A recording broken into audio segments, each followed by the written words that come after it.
Live లో చూద్దాం. ఆనాటి ప్రభుత్వం ఆ భూమి 22A లో పెడతానని బెదిరించారు.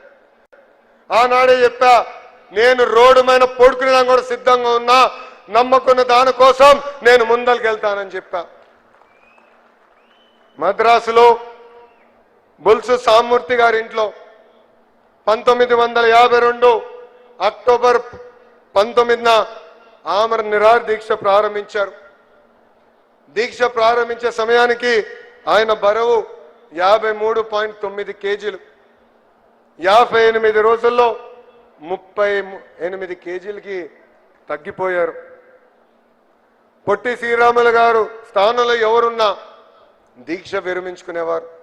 అలాంటిది 58 రోజుల పాటు దీక్ష చేసి ప్రాణ త్యాగం చేసిన గొప్ప వ్యక్తి పొట్టి శ్రీరాములు గారు. ఆంధ్ర రాష్ట్రం సాధించారు. అంతేకాదు ఢిల్లీని దడలలాడించి భాష ప్రయుక్త రాష్ట్రాల ఏర్పాటు కోసం మొదటి అడుగు వేసిన గొప్ప వ్యక్తి పొట్టి శ్రీరాములు గారు. ఒక ఫేమస్ హిస్టోరియన్ రామచంద్ర గుహ పొట్టి శ్రీరాములు గారి గురించి ఒక ఆర్టికల్ రాశారు. ఆ ఆర్టికల్ నేను చదివాను. ఆయన ఆనాడు చెప్పాడు, దురదృష్టపు శాతం ఆంధ్ర రాష్ట్రం బయట పొట్టి శ్రీరాములు గారి గురించి చాలా మందికి తెలీదు. కానీ ఆయన ఇండియా హిస్టరీ కానీ జియోగ్రఫీ మీద పొట్టి శ్రీరాముల ప్రభావం చాలా ఉందని ఆయన ఆనాడు రాశారు. ఆయన దీక్ష తర్వాత భాష ప్రయుక్త రాష్ట్రాలు ఏర్పడినాయని ఆయన చెప్పారు. పొట్టి శ్రీరాములు గారిని ఇండియన్ మర్కటర్ అని ఆనాడు ఆయన పేరు కూడా ఇచ్చారు. మర్కటర్ అంటే 1569లో ప్రపంచ పట్టాన్ని తయారు చేసిన వ్యక్తి. అంత గొప్ప వ్యక్తి మన పొట్టి శ్రీరాములు గారి విగ్రహం ఏర్పాటు చేసుకుంటాం మనందరి అదృష్టమని ఈ సభాముఖం మీ అందరికి నేను తెలియజేస్తున్నా. మిమ్మల్ని ఎప్పుడు కలిసినా నాకు గుర్తొచ్చే వ్యక్తి రోసే తాత గారు. ఆయన రాజకీయాల్లోనే ఒక స్టేట్స్మెన్.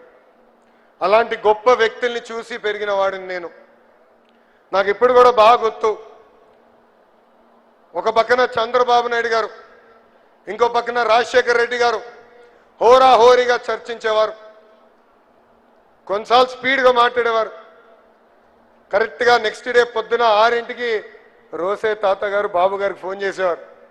ఫోన్ చేసి కొంచెం నిన్న చర్చ స్పీడ్గా వెళ్ళింది, ఈరోజన్నా చాలా ఓపికగా ప్రజల సమస్యల గురించి మాట్లాడదాం బాబు గారు అని చెప్పిన గొప్ప వ్యక్తి రోసే గారు.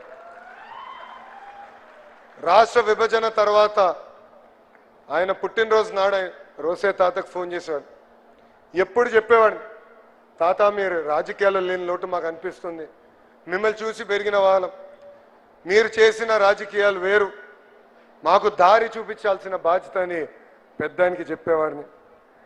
రాజకీయాలకు అతీతంగా ఆంధ్ర రాష్ట్రానికి అద్భుతంగా సేవ చేసిన వ్యక్తి రోసే గారని ఈ సభాముఖంగా నేను తెలియజేస్తున్నా. ఇప్పుడే చూసాం, ఎన్ని కోరికలు తీర్చినా ఇంకా కోరుతూనే ఉంటాడు. ఇక్కడ ఒక ఆయన రాకేష్ గారు, ఆయన మొన్న వచ్చి పొట్టి శ్రీరాములు గారి పేరు మీదుగా ఒక కాయిన్ విడుదల చేస్తే బాగుంటుందని ఆయన కోరారు. అది నేను కేంద్ర మంత్రితో ప్రభుత్వంతో సంప్రదింపులు చేస్తున్నా, త్వరలోనే అది కూడా చేస్తామని ఈ సభాముఖం ఆర్యవైశ్య సోదరులకి హామీ ఇస్తూ,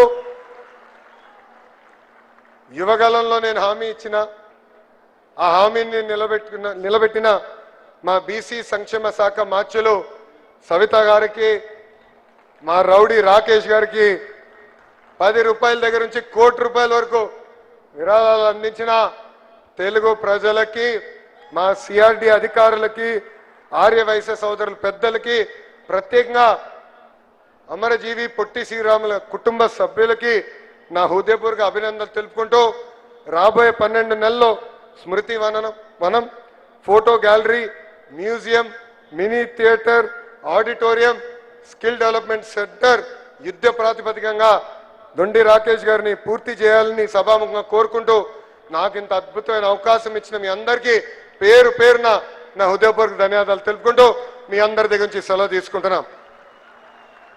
జై వాసవి, జై వాసవి, జై వాసవి, జై హింద్. అందరికి నమస్కారం.